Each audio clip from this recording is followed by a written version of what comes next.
ইমতিয়াজ কার্যালয়ের সামনে আছে কারণ বাজারে এখানে ছাত্র জনতা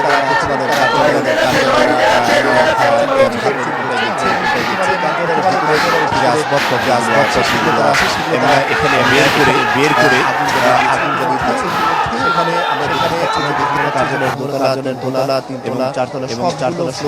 ফ্লোরে বিক্ষুব্ধ ছাত্র জনতা প্রবেশ করেছে এবং তাদের সাথেও আরো অসংখ্য প্রায় কয়েক হাজার সাধারণ জনতা যারা তারা এখানে উপস্থিত হয়ে তারা ক্ষুব্ধভাবে স্লোগান প্রথম আলোর সম্পাদকের পাশাপাশি তারা এখান থেকে এখানে যে প্রথম আলো কার্যালয়ের যে সমস্ত আসবাবপত্রগুলো সেগুলো তারা এবং আমরা দেখতে পাচ্ছি এখনো প্রায় বেশ কয়েকজন ছাত্র জনতা যারা আছেন এখনো প্রথম আলো কার্যালয়ে রয়েছেন এবং সেখান থেকে কার্যালয়ে যে আসবাবগুলো আছে বিশেষ করে ইলেকট্রনিক্সগুলো আছে কম্পিউটার অন্যান্য প্রোডাক্টগুলো আছে সেগুলো তারা ফেলছেন এবং তারা সেগুলো নিচে আগুন ধরিয়ে দিয়েছে সেই আগুনের পরে সেগুলো কিন্তু আগুনে পুড়ছে